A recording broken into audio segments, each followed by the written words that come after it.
center, Ned Grabavoy. Ned, thanks for joining us. Do you want to start us off with any thoughts? Yeah, thanks, and welcome to everyone that's here. Obviously, first official week of preseason and preseason training. So I always say it's exciting to have players back in the building, staff, players on the field. So we'll complete training here this week, and then we take off next week, obviously, for Southern California. Where we'll get 2 quality matches for our preseason, and then we're in full swing in the lead up to the season. So exciting to be back. Obviously, there's been quite a bit of work that's been done this off season, and still some stuff in front of us as well. But welcome to everyone that's here, and I think we could all probably admit it might be our nicest winter day of the year so far in Oregon, so we can't complain about that. Okay, we'll open it up to questions. Anyone want to start us off? Jeremy? The sale of David Ayala, obviously the defining moment of this offseason so far. Just what was the timeline when you realized, like, we're not going to get a contract extension done with him and we need to take the best available offer? Well, it's a good question because I'd have to probably split it up. I think it was apparent to us that there probably wasn't going to be a contract extension all the way back into the summer. But at the same time, I think we were comfortable continuing on with him as being a part of the group and part of the squad because he's an important player, obviously, even into the offseason, even into the week or two before we essentially completed the deal. As Miami started their pursuit, and we had another offer from outside of the league as well that we had to weigh, but as Miami continued their pursuit, then I think it became a little bit of a balancing act in terms of how aggressive do we want to be. Where are we at with potential replacements, during that process? And that process with Miami did take some time and played out over the course of 3 or 4 weeks. And really, I think we were left with a decision of, do we keep a good quality player here, who's a good professional and a good kid next year, knowing that he's ultimately going to walk for free, or do we try and at least find the ability to bring back in some funds and some money and try to use those immediately and in the future to strengthen the squad? I think it got to a place in terms of the money and taking everything else into consideration where we felt like we should probably stay aggressive with it, make the deal, and then look to retool from there. I want to piggyback on that, Ned, since we also lost Christian Paredes in the midfield, and this seemingly has been on the mind of the office for a while that we knew there's going to be changes in the midfield. Can you give us some insight on how you're thinking about restructuring it? Because we lost height with Paredes. We see Chara's still here, thankfully. So just your thoughts on the midfield. Yeah, well, look, I think it's the positional group that we're the lightest in. And obviously, when we made the trade of Ayala, we knew that we were going to be looking at multiple reinforcements, which we have.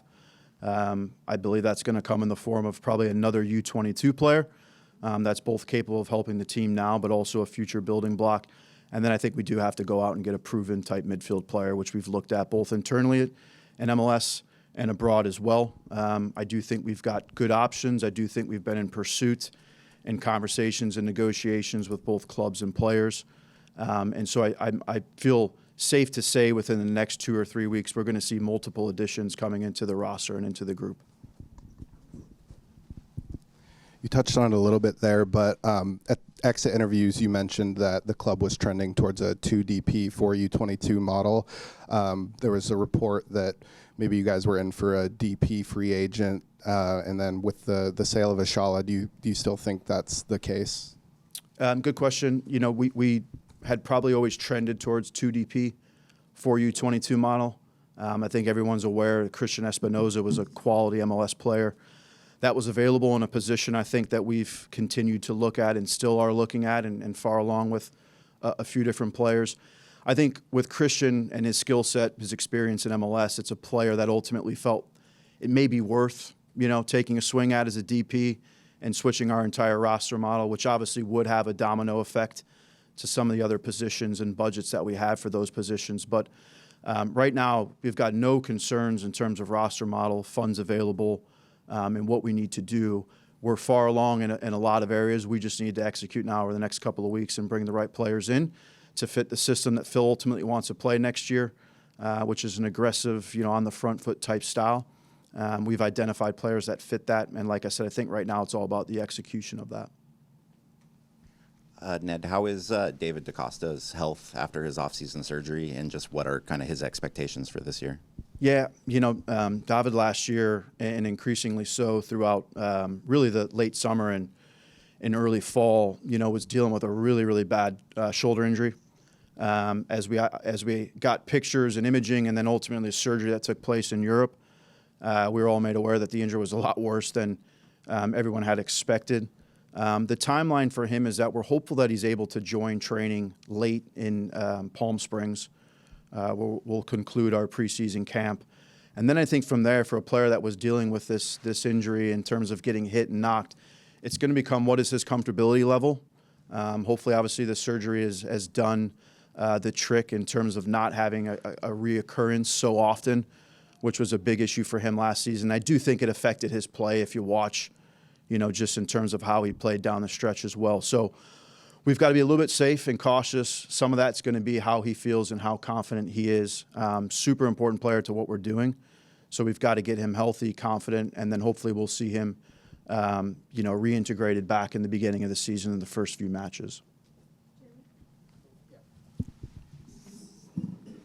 Other teams around the league, they've been able to get players in during December, and they're starting preseason with close to full squads. What has been the challenges over the past couple of years of bringing in players before preseason starts? Well, I'm not sure.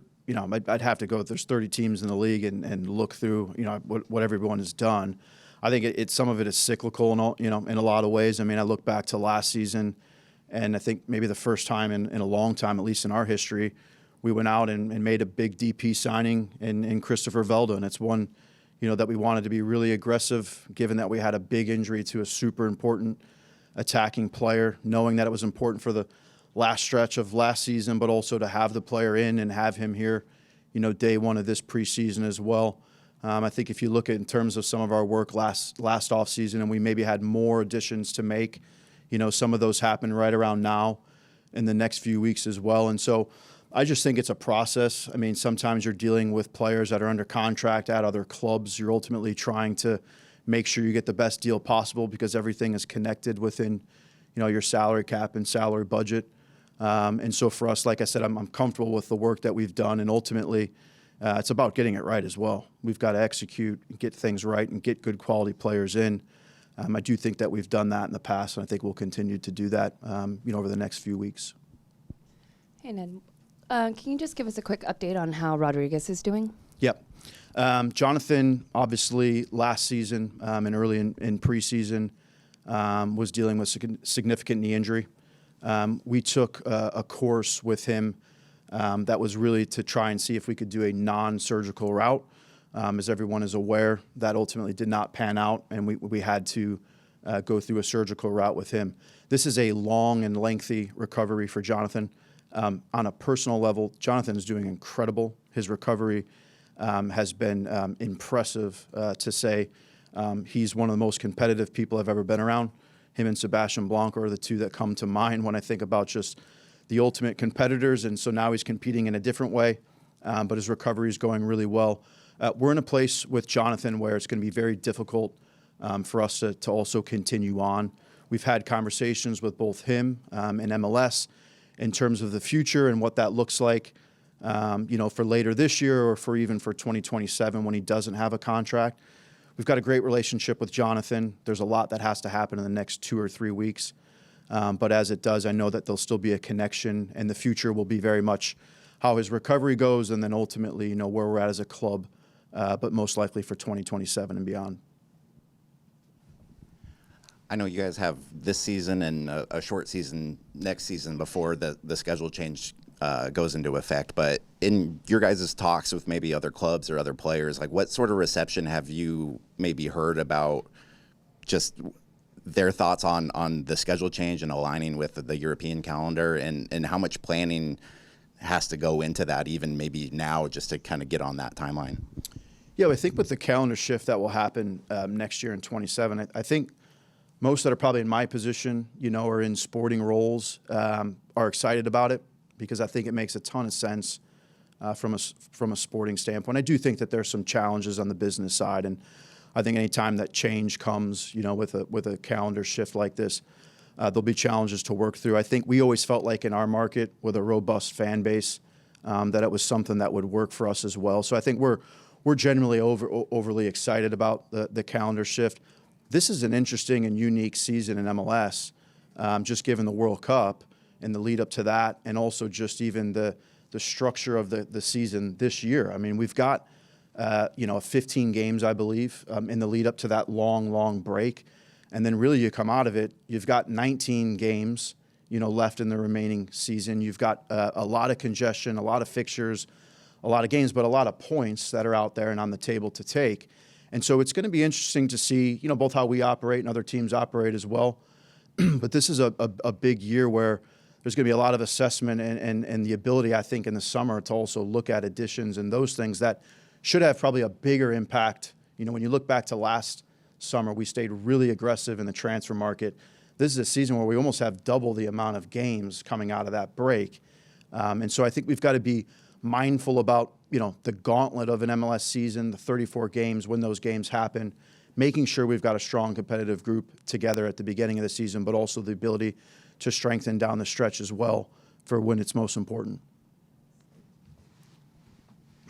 With new contracts for Hunter and Eric, and then bringing in Brandon Bai as a free agent and Alex Bonatig at center back, feels like you guys are pretty much 2 or 3 deep at every position along that back line. Just your thoughts on the defense and what you liked about Bai and Bonatig. Yeah, well, with Brandon Bai, right back's a position where we probably haven't had a great amount of depth, just in terms if you look at the rest of the positional competition that we have within the group. And obviously Juan Mosquera is a great player for us, but I think I'm a big believer, I know Phil as well, healthy competition is going to help you rise to the top and get you back to your best form. And so we trust Brandon, obviously, because of experience in MLS. He's played a lot of games. He knows the position and adds a physicality to our group, which is important.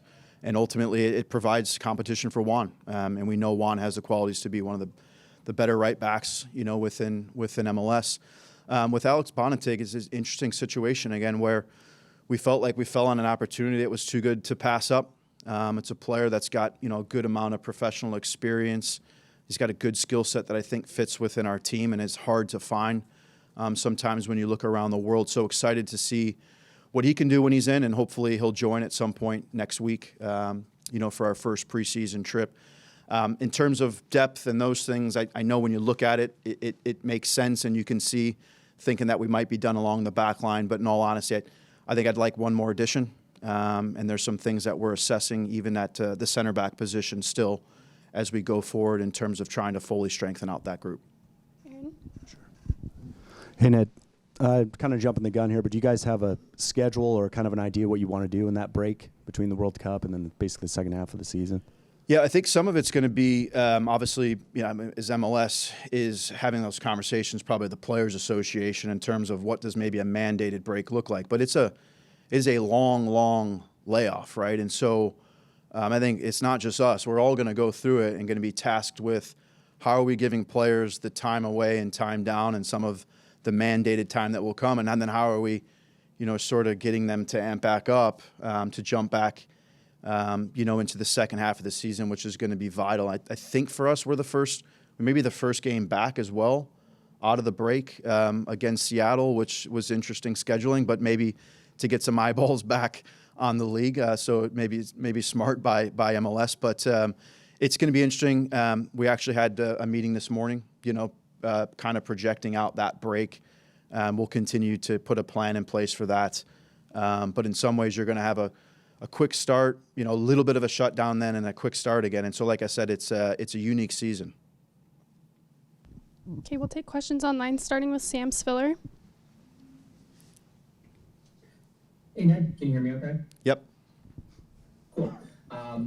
Thanks for sharing information around Jonathan Rodriguez and just the roster situation. There were reports that came out a couple of weeks ago that the club was in discussions and potentially a finalist to sign Christian Espinoza to a designated player deal. That didn't happen. With what you shared about Jonathan Rodriguez's status in that report, is the club looking to stick with kind of the 3DP, 3U22 model, or is it committing to 2 DPs, 4U22, or is that kind of in flux at this moment? Thanks. Yeah, it's. I would say we're trending towards 2DP 4U22 model. I think just in terms of when you look at the difference in terms of trying to add a DP right now, it would swing our budget in a big way. Where I think it makes it difficult to bring in the number and the amount of reinforcements that we want to, which in my mind is no less than 2 to 3. Over the next couple of weeks. And so I think as we've assessed, and we're very much a part of the Christian Espinoza race, and we assessed, a quality option. I think if that option doesn't exist, as a DP and it doesn't, tick that box, for me, I'd rather bring in, multiple players that help us strengthen, in the midfield and the back line and in the attack as well, rather than just trying to go all in on a DP. Okay, next we'll go to Adam Sussman on Zoom. Hey, Ned, hope you're doing well. Is there a new Timbers 2 head coach? I know Serge Tinkoda was let go at the end of last season. Is there any update on the Timbers 2 front and maybe some of the young names that you'll be given a chance during this preseason as well? Yeah, thanks, Adam. Thanks for the question. We have hired a new second-team head coach. We are in the final process of working through that work visa because the coach will be coming in from an international market. That announcement should happen sometime next week. That process probably took us 2 months, and we had some great candidates, both internally, domestically, and internationally as well. This is someone that has a ton of passion for working in the sport, but obviously working with young professional players, and someone that we think can really breathe new life into that group and the connection into Phil and the first-team staff. We've got a number of young players and academy products, second-team players that will be a part of our first-team preseason in its entirety. Some of those players, I think, in terms of spotlighting and highlighting a little bit, would be guys like Eric Izoita, who's come along a lot last year, Noah Santos, who's now started to become a good attacking player at a next pro level, with Danny Nunez and amongst a few others. And so these players have got a real opportunity to show that they're capable of more, and really they're in position to impress this preseason and see if there can be more first-team involvement for them in their future. Okay, we'll wrap it there. Thanks for the time, Ned, and we'll have head coach Phil Neville up next. Thank you. Thanks. Recording stopped.